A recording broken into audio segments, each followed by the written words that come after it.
Welcome back to another episode of the Slightly More podcast. I am one of your hosts, Shane Patrick Cruz, along with Chris Michael, one of your other hosts, which we finally did that right. I know, right? Hope everybody had a great holiday, had a good Christmas, had a good New Year, all of that.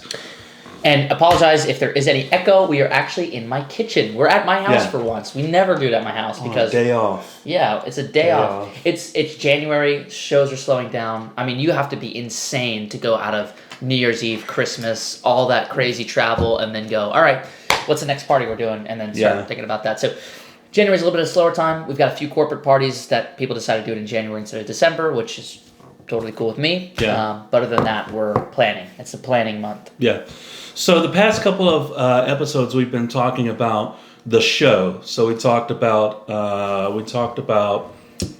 the last one was openers, and then before that was stagecraft. So today's episode is specifically going to be on structuring your show. So we're going to cover topics such as how many routines you should do. Do the routines really matter? Do the tricks really matter? How long your show should be? How to string them together. How to put everything together. How to create interaction with the audience. So what would you like to talk about first out of all that? Yeah, I would love for this to be a masterclass in structuring shows, but there's just too much to go into with this. So we're going to go pretty shallow into these topics just so we can be sensitive to your guys' time. And if there's anything you want us to go into more, we're happy to make that into a whole other episode for you because we need to know what things people struggle with more by putting these out there and getting feedback from you guys. So one thing I think is really important to talk about is figuring out what the importance of structuring your show is. And there's a big difference between having a show and a collection of tricks. Yeah, a lot of people just do trick after trick after trick after trick for my next trick. That's not a show. That's just you getting up there doing one trick after the other. And people feel that even for kids shows, that's okay. And it's passable. I mean, I know a lot of magicians, and I don't even think Oscar Munoz would mind me sharing his name here, but Oscar Munoz, who mentored me a little bit in kids magic, he was the president of the International Brotherhood of Magicians for a while. He literally would do that's it for that trick, and the audience would go, oh, and he'd go, but I have another one, and they would go, yay, and that was his thing, and it was a part of his show and a part of his character, so it worked for him. But I really think even in that case, like you should stay away from that and try to create something that's a little bit more of a story that you can share with the audience. So let's go into what you do after the opener, because we've covered the opener, and now you've got the audience on your side. Hopefully now you've won them over. They like you. They see you as a professional. They're going to respect you a little bit more. Now the next challenge is keeping the interaction up with the audience. And this has very little to do with the tricks that you perform and rather the style that you perform. There's a lot of tricks that have built-in interaction, like the tossed out deck. That's why people perform it, because it's like, I need a trick with interaction. That's why. But really, you can plug that into any routine, and we'll go into that. So before we dive into these topics, anything you wanted to add? No, because I think it's important to also, within this conversation, talk about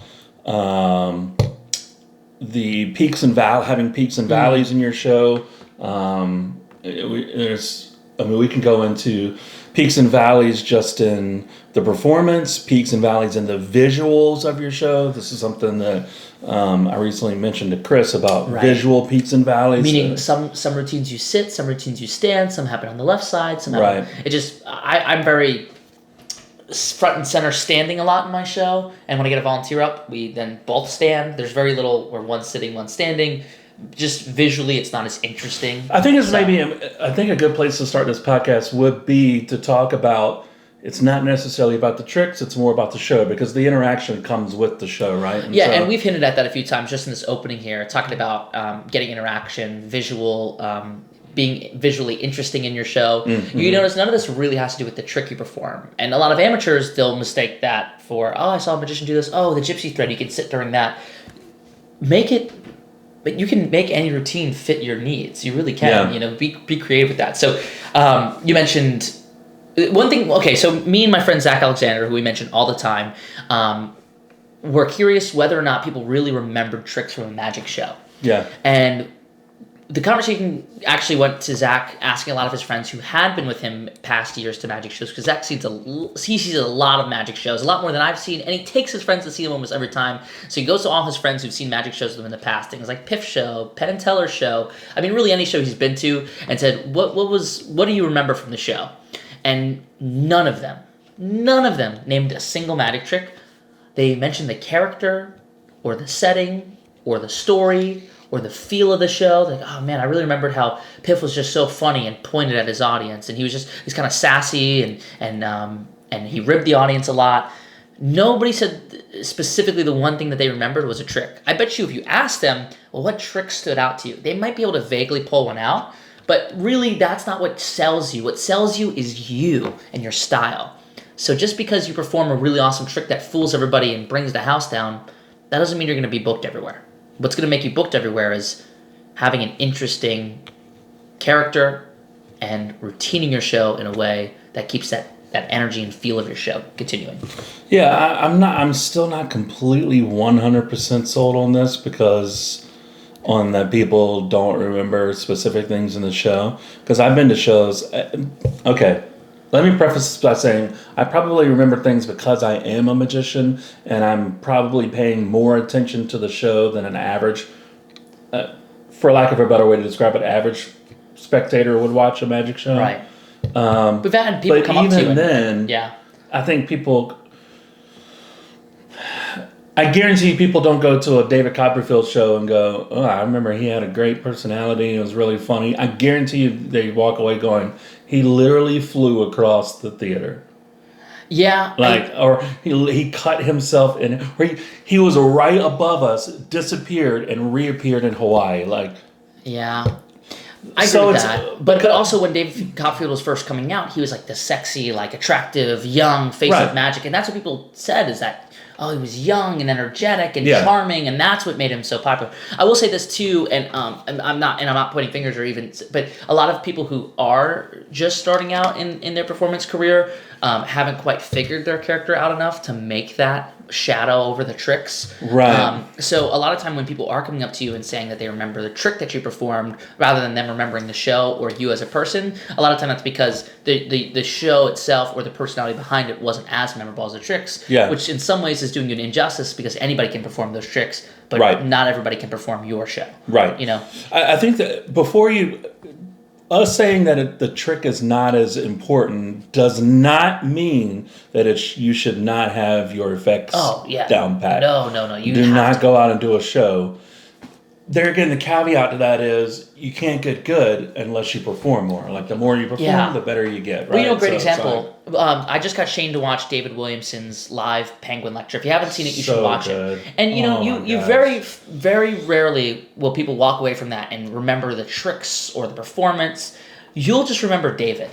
You'll remember how funny he was, how silly he was, the way he literally is hinting at methods in front of spectators and just doing things that it doesn't even matter if the trick was fooling. It doesn't even matter if it was impressive, because you had so much fun watching it. It's like that doesn't matter. And that's one of the things I found success in with my show is my tricks are not very fooling, and that's one of the things. It's like over the years I've come to make them more fooling and more impressive. Mm-hmm. But when I first started, I got so successful because people had fun and laughed and enjoyed my personality and were able to come into my world. And maybe I did tricks that literally a 3-year-old could like the tied in knots routine. I never showed the box empty. But anyway, tangent. I think the important thing to note here is that this goes right into the that's why I want to talk about this first, because it goes right into the interaction, because the trick is not what is important.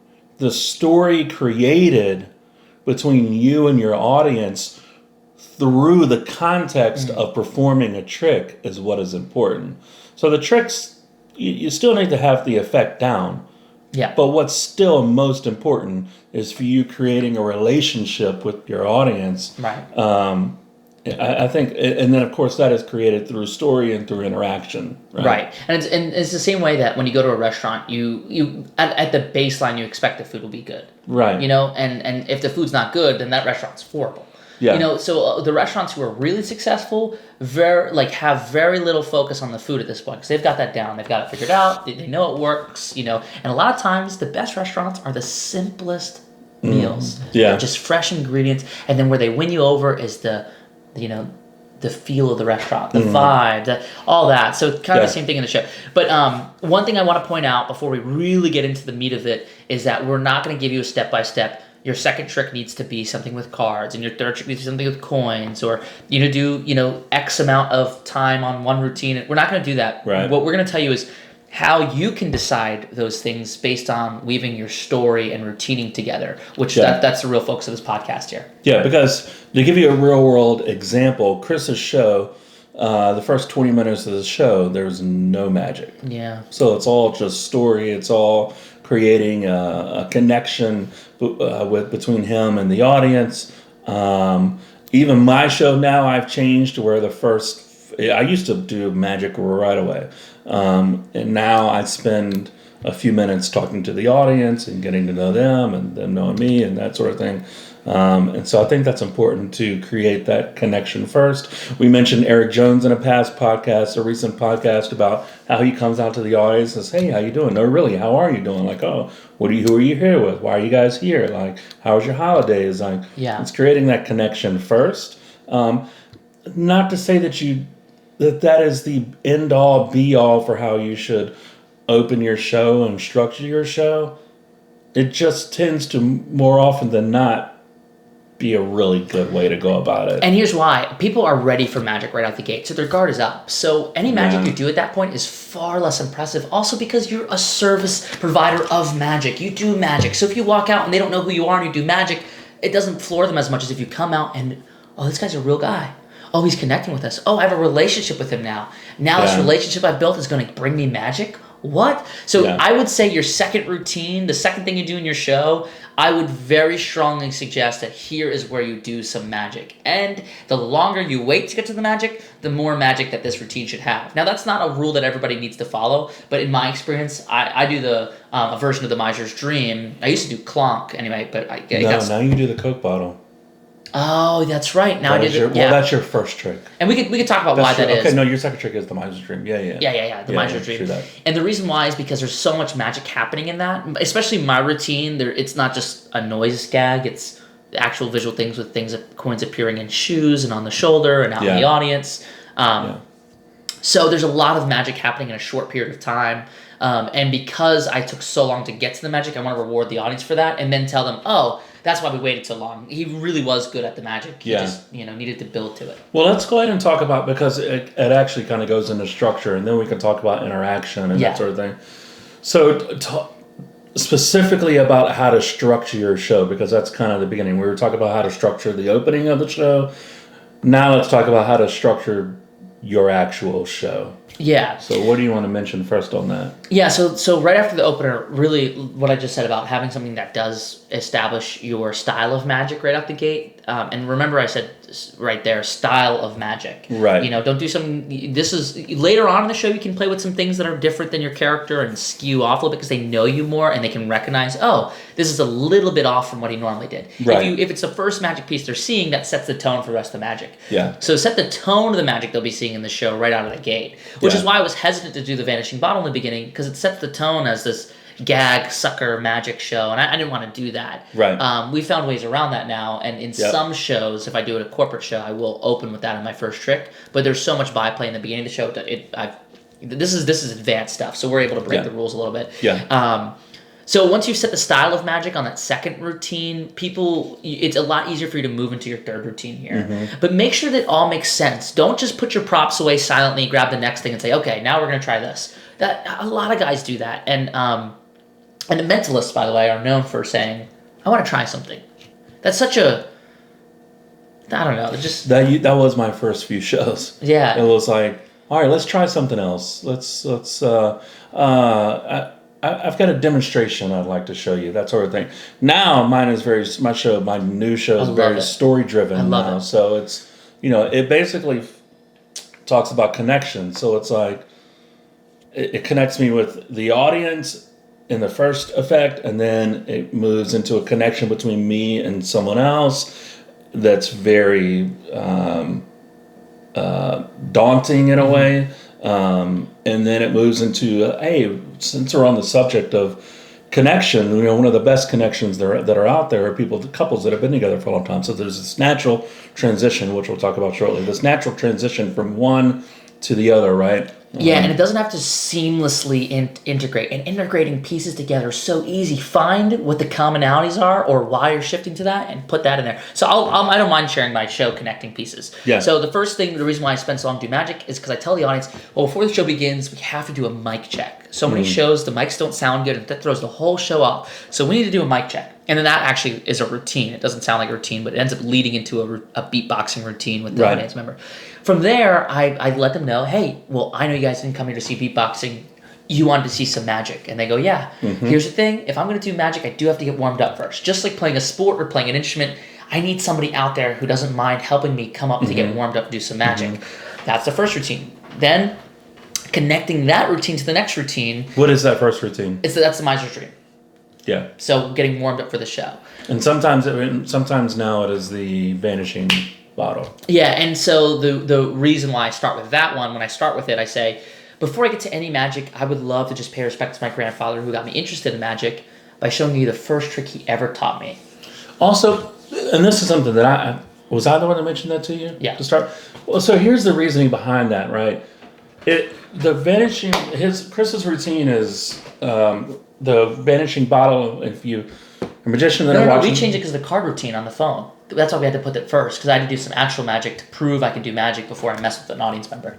Right. So let's give some context to this. So you used to start out by doing. Is it okay to share it? I'd rather not share it. Yeah. Okay, listen. There's a routine that Chris does that doesn't actually have any magic in it. It's literally just an interaction between the audience. Kind of like Chris. a prank. It's think of balls over the head. It's very similar. Right. It's very much where the audience is in on it. That's a great way to describe it. The audience is in on it, and then the spectator finds out at the end. But the problem with doing that as my first trick was, here's this long beatboxing routine with no magic, right? And then here's this big excitement for magic, and then the audience is in on it, and it's no real magic. So we had to break it up by putting a routine in between them. Yeah. And we found that actually brings bigger reactions to when the audience is in on it. So I made the suggestion of doing the vanishing bottle because it's still a great routine where they think that they're in on it, and then at the very end they find out, oh wow, this guy, when he crushes the bottle and it's not there anymore, they're like, Mr. Magic is actually pretty good. So I hope they don't but it's a short bit of like, oh, wait a second. Okay, now there's some magic here. And then it's the show. I think it's a perfect place to talk about too. Within the structure of the show should have peaks and valleys in the show, right? So the show should build structure-wise. The show should build. And then what I want to get into at the end is how you come off that peak and then take them right back up again at the end. A lot of people don't do that. A lot of people hit that peak and they leave the show at that. They leave people on this really high note, and it almost to a point gets audiences where they're like, they have nowhere to go because they're like, oh my God, that's amazing. Where do we go from here? You don't give them a moment to come off that, right? To have a release from that. So that opening now is we're heading up that mountain, right? We're heading up that peak to the high point. I had the opposite problem. That was a side tangent. No, that's great because we are going to get to that. Yeah. I had the opposite problem where a lot of magicians don't know how to build the peaks. They have trouble building the peaks because everyone wants that big, explosive, high energy thing. That was my entire show. I mean, I had the audience literally like the entire time. Yeah. And I realized that I used to think that meant my show was great. Yeah. And really, it's not true. Just because you have the audience literally yelling at everything and like interacting with you and being high energy all the time, that does not mean it's a good show. A good show, like just like a movie, like if it's a thriller movie that's thrilling every second, I mean, you're gonna be like, holy, it's overwhelming. It's overwhelming. Yeah. In my show, that was a good way to put it. It was overwhelming. A lot of yelling. It's just. A lot. Yeah. Now bringing it back down at points and letting the audience rest for a little bit before I bring them back up, and it even makes those peaks stand out even more. Yeah, so you want to take the audience on a journey, right? They need to, if you think a movie is a perfect example for this, A movie is not constant. A movie that's down here all the time is boring, right? And then a movie that's up here all the time is extremely overwhelming. So that's why movies have peaks and valleys too, right? That's why a lot of people don't like newer cartoons that are coming out for kids. We hear this a lot with some of the. I'm not going to even say the names just for copyright things, but a lot of them just people cannot stand them, and the reason why is because they're up here all the time, and that's what kids are used to with jump cuts and YouTube channels, and that's one of the things. Side note, with Beyond the Magic, we're really trying to not do is not as much as it kills me to not be high energy all the time. Yeah. We're trying very hard to not do that, and I try that very hard in my show as well because as a person. I tend to be a little wound up, you know? So it does take some work for me. But we can actually talk about right now building peaks and then building valleys. Digging valleys. So, well, one last quick thing on the structure of the routines. Another misconception in building a show is that you need to put 7, 8, 9 effects in a show. That is not necessary. No, it's almost like you're like running through tricks and an hour long...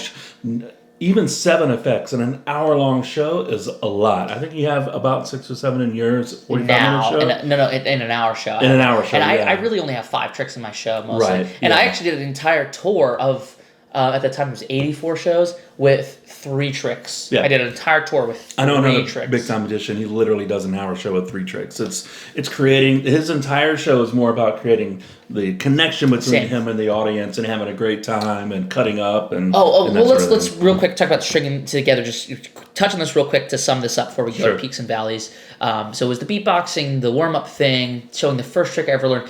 Just little things that you can use to justify and say, hey, here's where I'm bringing you. Because if you just, it's like waking somebody up and they don't know where they are. If you say, hey, we're gonna go to Home Depot, and they fall asleep in the car and they wake up and they're at Home Depot, they're not surprised. But if you just don't tell them where you're going, you tell them we're going to go to Home Depot, they go to Home Depot, and then they think they're going home, and they wake up and they're at Walmart. It's confusing, right? So you want to tell the audience where you're bringing them so they kind of know what to expect. And then actually the added benefit of this is it allows you to, the word I'm thinking of, they're expecting something and you divert that. Like divert their expectations a little bit when they know where it's going. A lot of people are afraid to tell them where it's going. You can tell them it's fine. So it can be literally any sentence from, during that routine, there was a moment there where I was kind of doubting everything. And, another routine that really made me doubt something when I was, in fact, you guys want to see it? And they'll say, yeah. And then now that's a canned line, but it feels genuine and authentic. And that's one thing also I want to mention about your shows is people will come back to see shows if they feel that they are getting a unique experience that they can't get anywhere else. That's why I love the comedy in my show coming from the audience members doing things. Because, big secret time. Those things happen in every show. Yeah. But man, do I hype it up like it doesn't. Yeah, it's a great story about David Copperfield, and he's doing the death saw illusion, where he's cut into the big saw, comes down, big, circular saw comes down, cuts him in half. One night, a guy yelled out, "Move your feet," right? And of course, they move the feet and they separate, the two halves of Copperfield. People thought it was some random guy yelling in the audience, when in fact, it was the same guy every single night saying the same sentence every single night. So people thought that they were a part of this unique thing that happened, like, oh, you wouldn't believe it, like this guy from the audience just like randomly yelled out, "Move your feet," and then he moved his feet, and it's so crazy, but that literally happened every single performance. Yeah. So the unique things that you can throw in, that's something that I have not done yet, but I'm thinking about. I'm thinking about it. And David Williamson talked about a story where I'm not going to give you the whole story, but he essentially went to see a show, and the character answers the phone and says hello, and then it rings, meaning that he messed up the script. Play. Yeah, it was a play. And so he picks up the phone, and he goes hello, and then it rings, and then the actor actually broke character and laughed, and then the audience loved it. Yeah. Well, David loved it so much that he came back to see the play again. And you know what happened the next night? The exact same thing. Yeah. And it gave people this experience of seeing something that they couldn't see if they would have came any other night. They get so grateful they came to that specific show to see the actor be humanized like that. And in my show, there's a lot of moments like that. For instance, we designed literally the cup over the head trick, which unfortunately every magician does, and I'm sorry I performed that too. But we've made it so unique and so different because we literally let every single time we do it feel like the audience is seeing something that happened only at that every single show. time they think, there's going to be water in there. for sure. Yeah, the way that we structure it now. We don't do it the typical way. There's no drinking of the water or any of that. So yeah. Am I able to talk about, because the transition is, again, I don't want to give away your show. But I don't care. The transition from. Well, you don't want to talk about this trick though. That's just because it's not mine. It's I paid somebody to allow me to use the rights on it, and their negotiation was that I don't share it with anybody. Are we able to talk about like the and I'll cut this, but are we able to talk about the fact that it just uses card reading? Yeah. Because I want to talk about the transition from that into the tossed out deck, because it's a beautiful transition. Yeah, essentially it's where the audience is in on a routine where the whole entire audience knows what card the volunteer selected. The volunteer has no idea that they know. Okay, that's the way to put it. So the audience knows exactly what card they're thinking about because I'm showing it to them. Right. And the guy on stage or woman on stage has no clue. Yeah. So I am making it seem like the audience is reading their mind. And the one thing with that Shane pointed out is now when you come to the tossed out deck, you have a callback to that moment. You say, hey, before we messed around and showed a way that, and the audience member finds out at the end of the routine. That's the whole point of it. But I showed you guys how we can give the illusion that we're reading somebody's mind when in actuality that's not the case. I would love to show you guys somebody attempt this for real. Yeah. And that's the transition into it. Into a tossed out deck, yeah. It's the same thing, and then you go into a book test, it's the same thing. It's like tossed out deck, 1 in 52. I mean, obviously that's compounded because we use 6 or 7 people, but... Let's do this, Shane. Give me 2 routines that you feel it could be 2 random magic routines, either something you make up now or anything from sponge balls to a book test. Give me 2 routines back to back, and I'll tell you how I would put them together. Let's do sponge balls. Okay. To a book test. Those are 2 completely opposite things, right? Right. Okay. So, and I'm just literally going to come up with these off the top of my head. This should probably take a little bit more workshopping. I wouldn't suggest coming up with something in 30 seconds, but sometimes you need to when you need to switch your shot. So let's just say it's a traditional sponge ball routine to a traditional book test, okay? So we do something in the hands, and we open the hands, and it's interesting to see that our bodies are connected like that. That something placed in my hand can go to your hand. But a lot of the time, I feel that truly our minds are connected.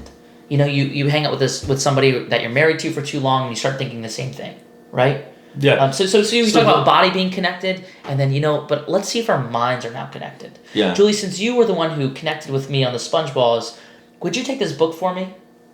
Yeah, the same can be said of, this is the physical manifestation of moving an object from here to here. The same thing happens with our thoughts, except you can't see it when it happens. So it's this moving one thing from you to me, right? Oh, I got an idea. From me to you, right? Yeah. So now I'm going to try to move. We can manipulate this. Thoughts, a little bit harder to manipulate, right? Yeah. So I need to stop. I was gonna say let's try something with that. It's such a mind reader thing. It is, but then it's not bad. It's just a lot of people do it. So another thing that came to mind is there's a force that the circle force. Think of a simple shape like a square or a triangle. You're just pretty much leaving the circle, and then you say, and everybody here think of a color. Who thought of a red circle? And they raise their hand, and then you do the sponge ball routine after that. Yeah. Now you can say, and actually, what's interesting is before we even started this trick here, I asked you guys to think of a shape and a color. And how was it that I knew that so many of you would think of a red? And then you could say, that's the thing. We think we're creative, but we're not. When I ask you to think of a word, people go for the same common words. Yeah. But if I give you a book and have you flip through, you have hundreds of thousands of options, and you can unlock your imagination. And then you can go into a book test like that. So I want to see if I can predict what you guys will say this time, but literally out of hundreds of thousands of options of complex words. And then there you go, you get into a book test. That's a little bit more on the let's try something, because you're just kind of showing skills. There's no storyline there. But unfortunately... Well, you could even then you can think about, if you want to expand that even more, something I just thought about, which is you do a production. What is this called? What is this? A piece of nothing, and nothing looks like, and then you produce the sponge ball, right? Right. So it could be, imagine this is a thought. Now, thoughts are things we can't see. What if we were to physically manifest that thought into real life? Because our minds have the power enough to do that. How writing is how you can physically see thoughts. Yeah, so let's see if we can actually physically manifest the thought of nothing, and then boom, SpongeBob. And then there's a storytelling opportunity. Routine, right? You can talk about authors and writing. Now you can talk about authors who've truly impacted you, because the fact that you look up to, let's say, Elon Musk. I love Elon Musk. Let's say Elon Musk writes a book, and I can I can know what's going on in Elon's mind by reading words that I can see with my eyes. And then you have a chance to tell a story about yourself, and there's a chance for me to show my love for Elon Musk and things like that. Yeah. So now you're giving opportunities based on the past routine to share a story about yourself that leads to the next routine. That was super cool exercise. Really glad we did that. We're going to talk about peaks and valleys. Yeah. Yep. So go ahead. So building a peak is my expertise. I'll let you talk about building valleys because I think you're far better at that, and I'm still working on building valleys in my show. Getting better at it. Still something that makes me uncomfortable. So there's two different. I'll say this first, and then you go into it. There's two different kinds of peaks and valleys when it comes to structuring your show. There's peaks and valleys in the actual effects that you do. The energy level of the audience. Energy level, yep. And then there's peaks and valleys visually. So let's talk about the effects first. Yeah. So a peak would be a routine, for instance, like Steven Sequin does the chairs routine, where literally you build up the audience and you get them yelling, and you pull the last chair out from the volunteer and you lift it above your head. The audience stands and cheers and claps. That is a peak. For me, when I do a dangerous stunt in my show, I get the entire audience to cheer for me and clap and yell. And the louder they yell, the more dangerous it gets. That's a peak. Okay? My entire show was like that, every routine, and that was bad. I had to learn how to put peaks in there, or valleys. So if you're trying to learn how to create peaks, you're going to want to do one of two things: build tension and suspense, or ask the audience to bring energy. Yeah, those are two really cool things you can do. You can also bring people up to emotional peaks, but I would almost argue that that's a valley. If you're tear jerking, right? Like, what would you say? Peak or valley? I would say that's. I would say that's a peak. I think it's an emotional peak. Exactly. So maybe there's three types then: an emotional peak, an energy peak, and then a peak of suspense. Well, even energy is emotion. That's very true. Yeah. Suspense is emotion. Yeah. Even the routines, even the individual routines, it's good to have peaks and valleys in your individual routines and you can turn any routine into a peak or a valley. My SpongeBob routine, if I approach it with low energy, a little bit more elegantly, the music, that can be a valley. Right. Okay, so let's talk about this, specifically the SpongeBob. It starts out as they switched, which is kind of like, okay, right, yeah. But it's still the same. And then it's like, you do your character is like, no. I hype it up. Yeah. I give them the ball, and I just build the impossibility. Stand across the stage. It goes from one in their hand to two in their hand to three in their hand to now like. Yeah, so I go across the stage, and I can build a peak by telling the audience, they're going to stand all the way over here. I'm going to take this one, place my hand, and leave it in front of you guys the entire time. How absolutely crazy would it be? Absolutely impossible would it be if the moment that you guys say the word now, my ball disappears and appears all the way across the stage. Let's do it together in 3, 2, 1, and everyone says now, and you toss, and it's gone, and you point, and you go, before you open this, this is going to be insane. They open it, and then there's that's two balls. Super high energy. Now, actually thinking about your routine, I actually have a suggestion for it. So it's like the beginning of, like, okay, one enters their, or now, so you put one, you hold one, you open your hand, it's gone. Now they have two to go. Wait a second. So now it's if you think about peaks and valleys in routine, you're heading up the peak for this. So that's very like low energy in the beginning. I go, wait a second. Yeah. That was just one. Let's try it again. Now you're building, right? So now they open their hand. Now they have three. They go, if this is. Right, and now the last one. Now you're at the highest of the peak. Everybody, 3, 2. When they open up, and boom, there's 20 of them. That's how you build a peak, right? Right. To build a valley, let's do this same thing with this SpongeBob across the stage. I want you to take this and hold it in your hand, okay? Hold it in your hand tightly, and I'll take mine. I'm going to place it right here.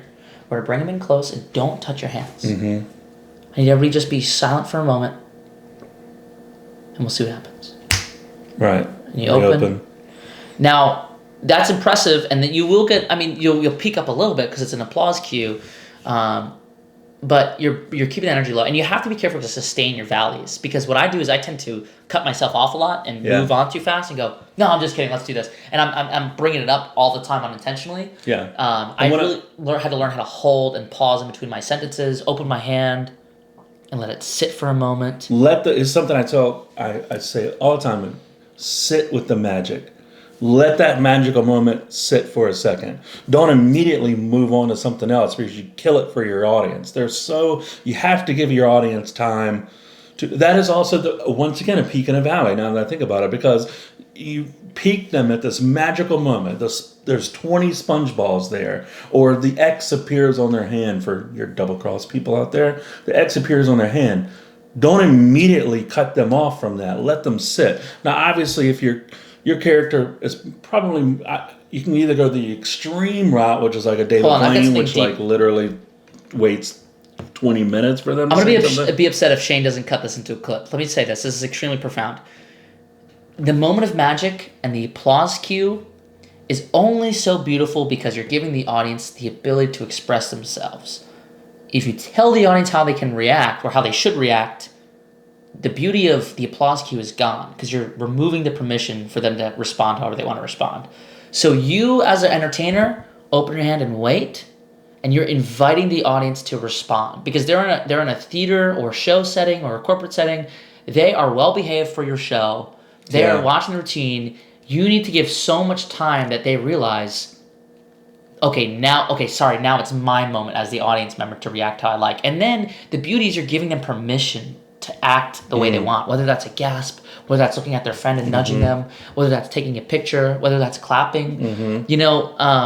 People I do this so much where if I don't get an applause and I wait and it seems like too much time has passed, I quickly step on the moment.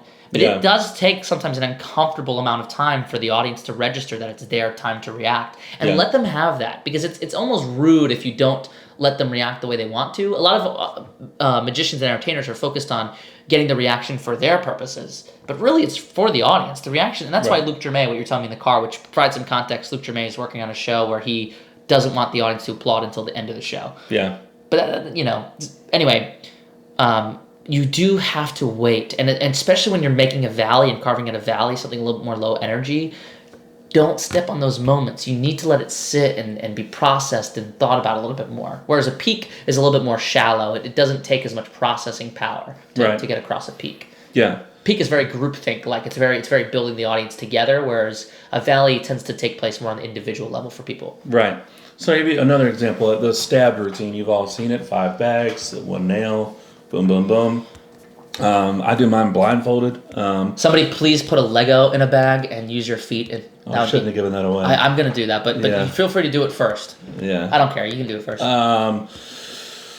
So the peaks and valleys within that routine is, the peak is blindfolded, right? Now we're slowly, like as the blindfold is going on, we're slowly going up the peak.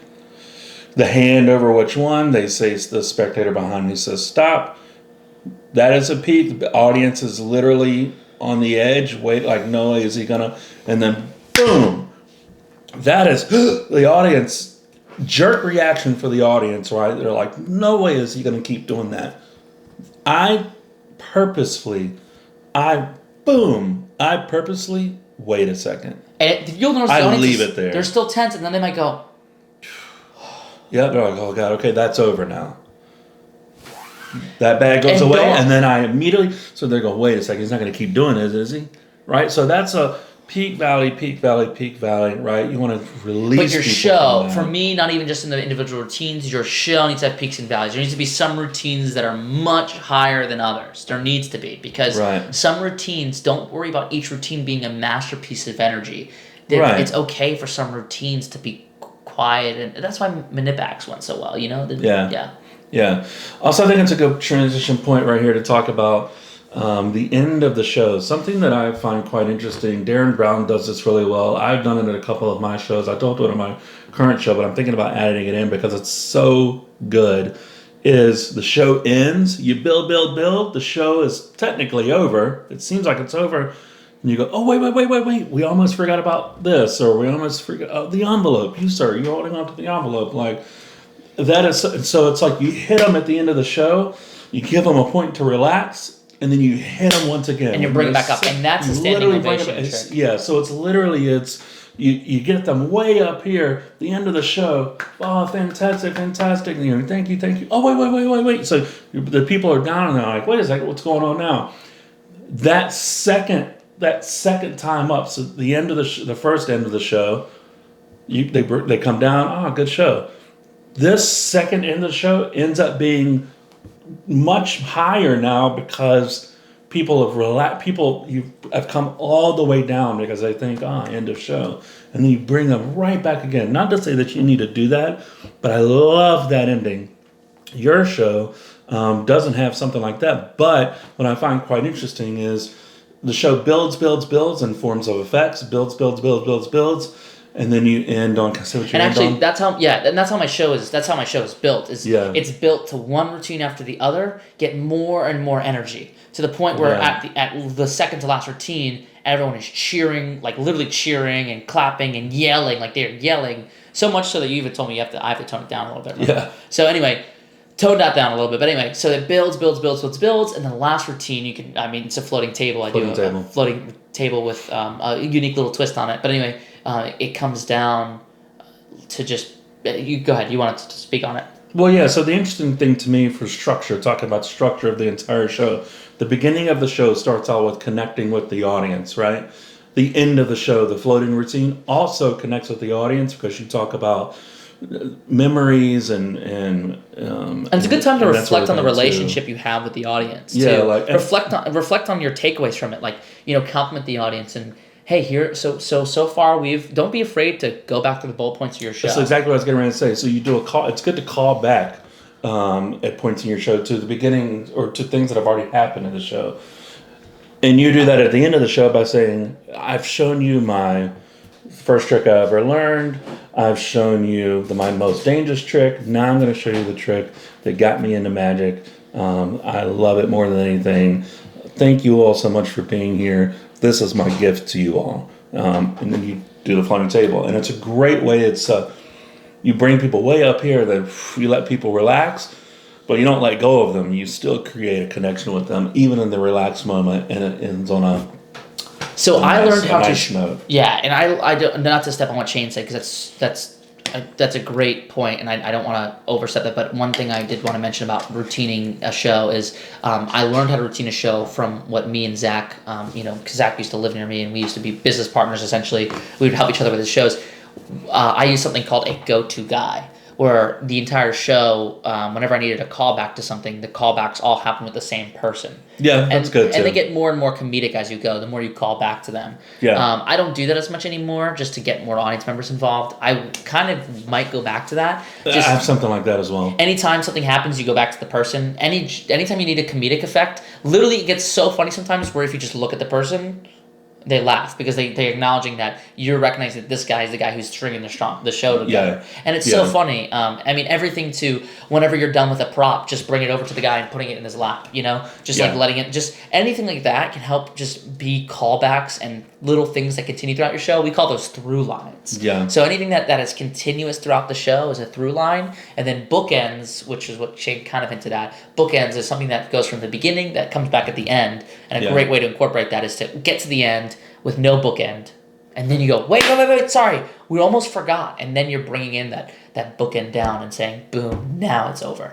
Yeah, mine is, I need to add this back into the show because it's so good, and it accomplishes both of those things. It's basically a confabulation routine that starts out at the beginning of the show. I single out one particular person, well, the audience singles that person out, and then they're the through line throughout the show. They have an envelope, and throughout the 2 or 3 times throughout the show, I say, you still have a choice. Do you want to keep the one you have? I've got this one. No, okay, all right. And that and then the show ends, and I go, oh wait, well, I almost forgot the envelope. Yeah, come on up, right? And so now it's like, oh, we get to see one more thing. Like he's going to keep hanging out with us, that kind of thing. So not only is it the through line, but it bookends the entire show because I remember that from the very beginning of the show.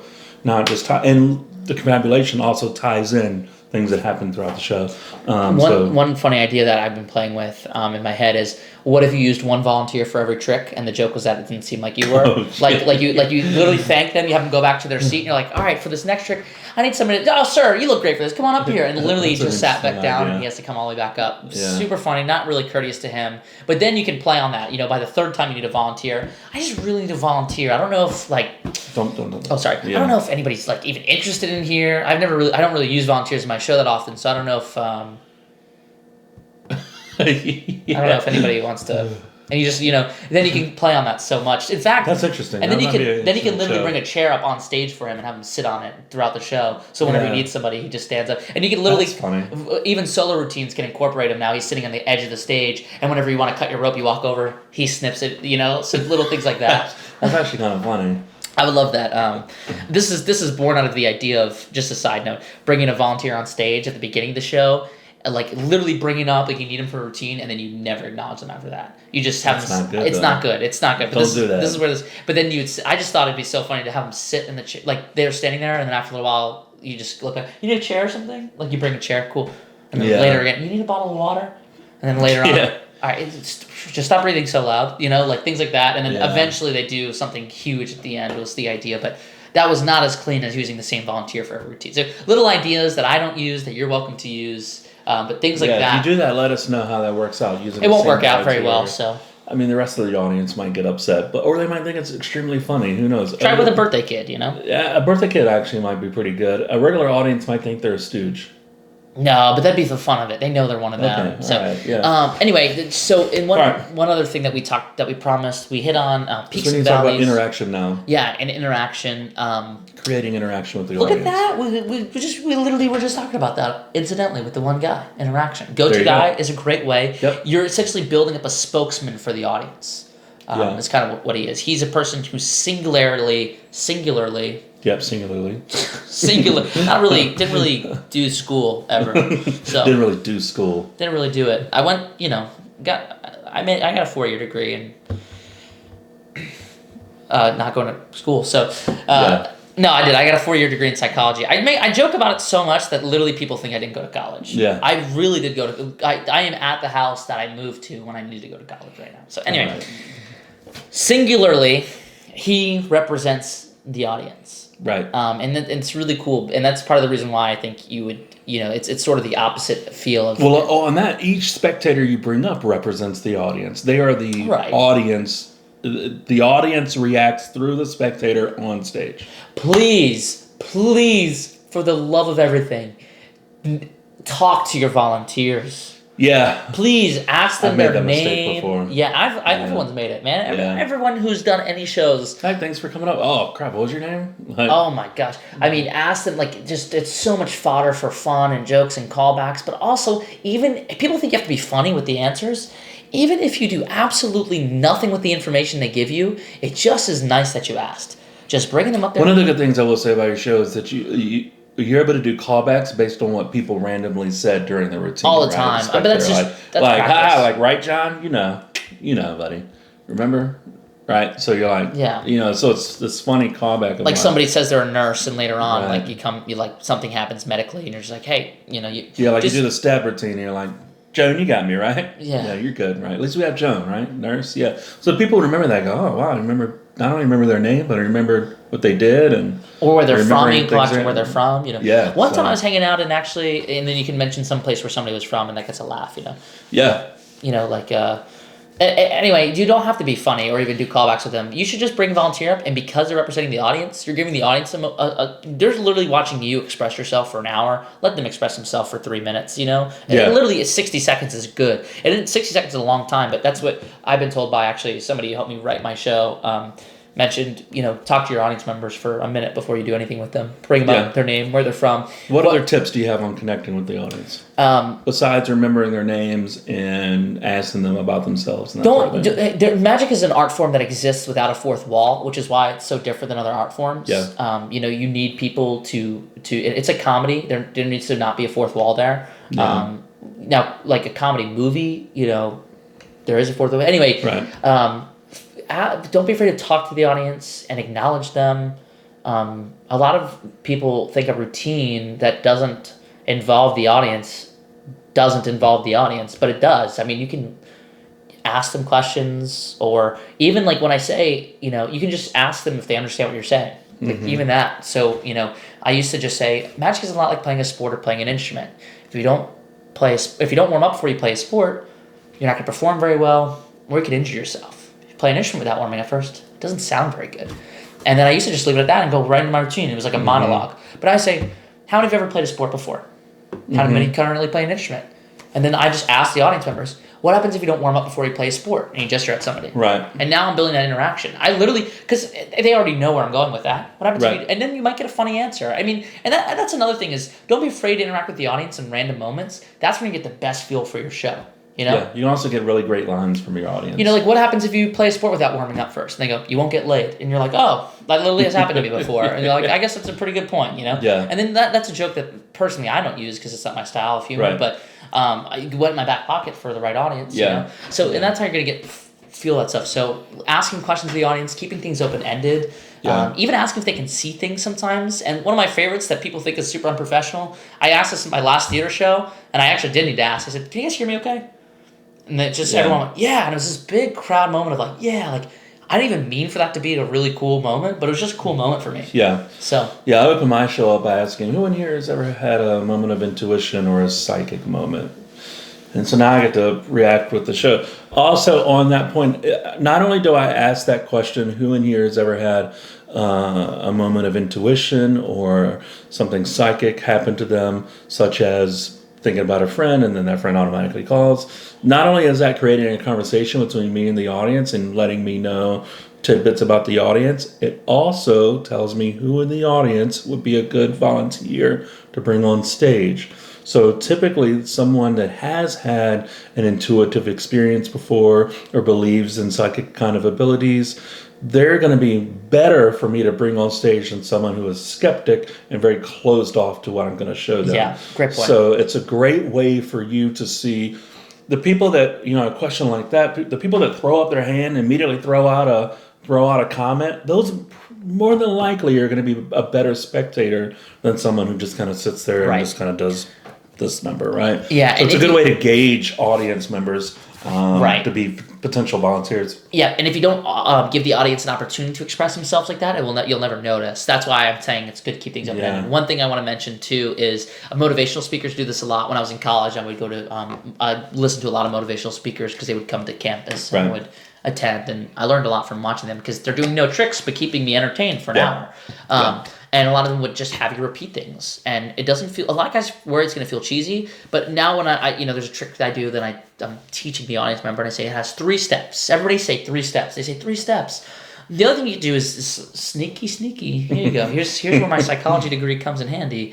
Cognitive. Let me not even explain. I was going to go into the whole psychology of it. Let me just say this: you can get the audience to understand or believe what you want them to believe by having them repeat it. So for instance, if you could say, that would be absolutely impossible if my prediction were to perfectly match. Everybody say impossible. Impossible.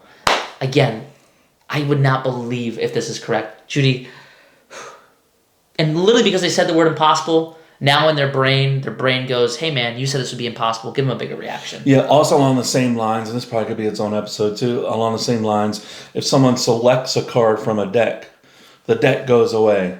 You then, so they selected the 3 of spades. You then go, and you thought of, what card was it? The 3 of spades. Now, psychologically, they think, oh, yes, I thought of the 3 of spades. So by you saying, I thought of, and then them answering and finishing the thought, now solidifies the thought of, oh, I just thought about the card. They forget the deck altogether. Right, and use that principle to work into the audience. Like, you can work that into your routine, same types of principles like that. Yeah. Another thing that's really cool with building audience interaction is we mentioned, I had it on the tip of my tongue. What were we talking about right before you mentioned the card thing? Oh, God. Oh, say impossible. Yeah, impossible. That would be impossible. Ask them to repeat things. Yeah. Another thing that you can do. Have you ever watched Tony Robbins? He goes, everybody done this. Have you ever had this happen? Say I. Everybody goes, I. So, yeah. Yeah. Super good you had a good impression of him. Holy crap. Oh, yeah. I love some Tony Robbins, man. The other thing that you can do, this is where I was going. Don't be afraid to break up your show. Halfway through your show, if you want to say, hey guys, we're halfway through the show now, just because I want to make sure that for this next part, we're going to really amp it up and go a lot more challenging with the things I'm going to perform. I need to do a stretch with you guys. Yeah. And don't be afraid to literally just do a stretch with them. Anything. Or do an icebreaker. Or, do a little silly gag. Like, everyone turn around and shake the hand of the person behind you and say hello because they've made it this far. Yeah. And everybody turns around, the gag that if everybody turns around, no one can shake each other's hand. Oh, right. Funny things like that. Yeah. So little things like that you can just do. Now, it does take a little bit of control to get them back on your side. But those little breaks and moments of interaction are super important. A, humanizing you. B, showing that you care about the audience. And C, just making sure that they are getting to know the people around them. Yeah, it creates camaraderie amongst audience members. Another thing that we could probably talk a while about it, but if you want to mention something briefly about it, because it kind of ties into all this, is getting the audience on your side. Yeah. So a lot of the times that's just simply done in the conversation that you have. For instance, in my show, I do a routine with a married couple, but I open that up by saying, who in here is married? And people raise their hands, and I say, keep your hands up if you've been married over 10 years, 20 years, 30 years, 40 years, 50 years. 60 years, and by then, if anybody's still raising their hand at 50 or 60 years, the audience, I'm going to give them a round of applause. So now the audience is completely, not only are they connected now between all of them because they have this shared experience, but they're all about this one or two couple. The last show I did, there were two couples that are married over 60 years. It's crazy. And so the audience is like, oh my God, that is amazing. Now they're also on my side because I made it a point to point that out, right? That they've been married 60 years, that sort of thing. Corporate entertainers, take notes, because you can ask people who's been at the company for 5 years, who's been at the company for 7 years, 10 years, 15 years, and you can do the same thing. Yeah. They got to get close to the mic for that because that's important. And also, you'll notice people will come up to them after the show, like the show's gone, everyone's walking around, going into the lobby if you're at a theater, and they'll find that couple and congratulate them. Sometimes just not thought about that might be good to do on that is saying, you know what? After the show, make sure you find that couple and ask them what has been the secret for staying together. For actually, in one show, you're turning volunteers into celebrities, which is something my show does really well. I don't do it as much as I used to, but I used to build volunteers. I used to actually give my business cards and a marker to the volunteer who did this amazing routine with me that everybody cheered for. And he would sign my business cards for me. I'd be like, if you want an autograph, go over there and he'll sign it for you. Yeah. And it's kind of a joke. People go over it, but they really do get a signed You can even say that in corporate. You get an autograph from this guy later. Rock star right here. Yeah. You're making him look great. And then afterwards, you can call him to the front, and literally that's a callback you can make, is at the end of your show, you pull him up. And don't forget, Ted's going to stand right here by the stage till the end of the party. He's not going to get any drinks or any food. He's going to stand right here to answer all your questions. Yeah. And it's a callback you can make. So, sorry, I totally cut you off, but it was a really awesome idea there. No, so yeah, it's just, to create interaction, just simply get to know your audience. Yeah. Create that relationship with your audience. Don't be... you have the tendency, especially when you're maybe it's a brand new show or you're trying out a brand new trick or that sort of thing, you have the tendency to focus more on the effect and making sure it works and that sort of thing. You kind of forget about the audience members. I'll give you a real world example. I was doing a routine kind of similar to Tossed Out Deck, but I bring 5 people on. I bring 5 people up to the stage. I give them each a portion of the deck. They each shuffled. In one corporate event, I brought them all. Not here. Man, this is so terrible. I'm just going to explain it all to you. The stage was extremely far away. We're in this huge banquet hall. It's like 400 people. The stage was extremely far away, so it took the spectators 2 to 3 minutes to actually make their way up to the front of the stage. I gave them the cards. I had the president standing next to me. That was going to be the main person helping me in the routine, but I still wanted to involve other people. They shuffled the cards. I said, thank you. I took all the cards back from them and said, you can head back to your seat. They go, what?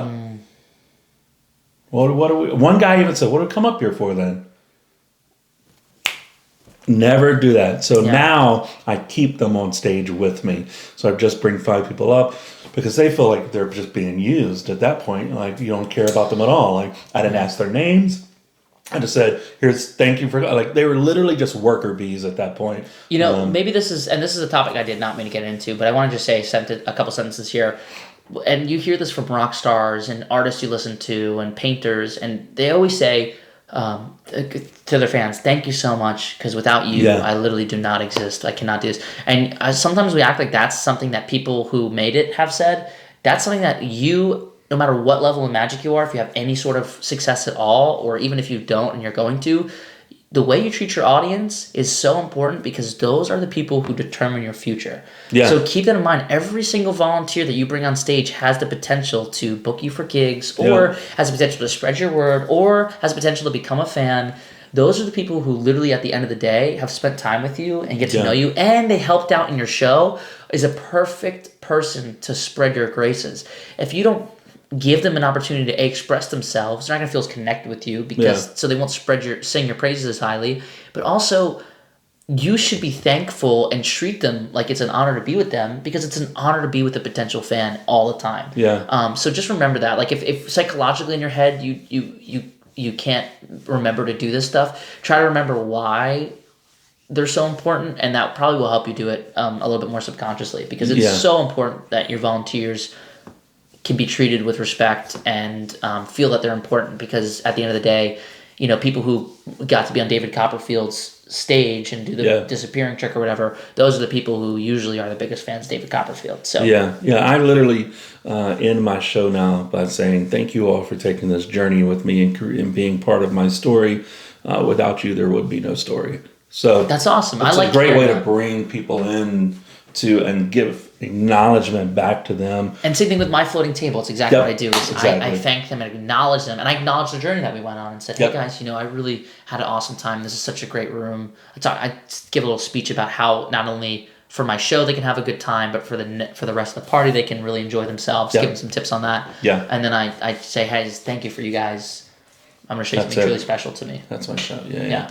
What else? I think we pretty much covered. Maybe we should just do a quick recap. We'll keep it super short. We talked about peaks and valleys in routines. We talked about why it's important to routine your show and how to segue things together, and why it's important to segue them. You really don't want to leave people hanging. Right. We talked about building connection in your audience a lot. We really went into that one. And we talked about how it's a misconception, how a lot of the time the tricks are what people are going to remember. It's not. It's the little things. It's the jokes. It's the story. It's the character. Those are what people remember.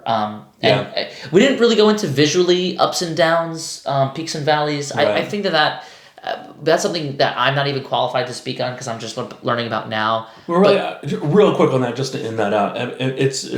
This literally can be summed up in a matter of a couple sentences. Visual peaks and valleys just means that you have, and we briefly mentioned it, you have some routines where it's just you on stage. You have some routines where you're standing and the spectator is standing. You have another routine where the spectator is sitting. You have another routine where you're both sitting. Like my show, I have a routine where I'm sitting and the spectator is standing behind me. You have a routine where there's 5 of you on stage. So that's what's called visual. There's some routines that you go out into the audience. So that's a visual change for people. Imagine that every minute somebody snaps a picture. Every minute of your show, somebody snaps a picture. And then you go through minute by minute and you skip through. If it all looks the same as you're sliding through, like imagine taking a YouTube video dragger or time frame and you're dragging through the video and it looks the same the whole way, you probably won't be interested. But if 1 minute you're standing, the next minute you're sitting, the next minute you're not there, the next minute there's an audience up there, audience member. Well, now it looks like the show's a lot more dynamic. And that's a good way to describe it. And actually, this is more practical than you think. Not only does it make it for a better show, but literally your shows do get recorded and put on YouTube sometimes, and people will legitimately, if it's a 40-minute video, they'll scroll through. If it looks the same the whole way, well, you got less of a chance of retaining them. So you want to have visual differences that they might see, oh, well, that's really different. I'll stop. And that's why if you really want to take it to the next level, changing the show setting is really good. Changing the props out. Anyway. I'll say real quickly, and I didn't mention this to you, but I think you'll agree with me, that a second part of structuring your show should be about scripting. Oh my gosh, yeah, but scripting is my strength.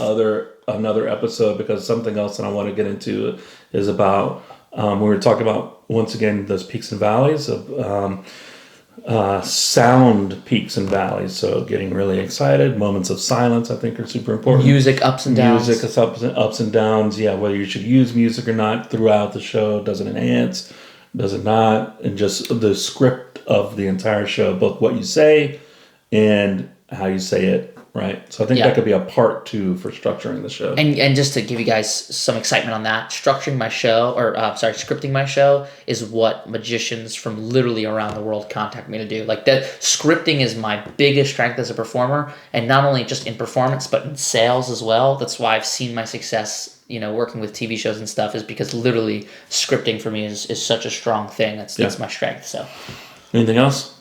No. That's it. That's it. Peace. Thank you.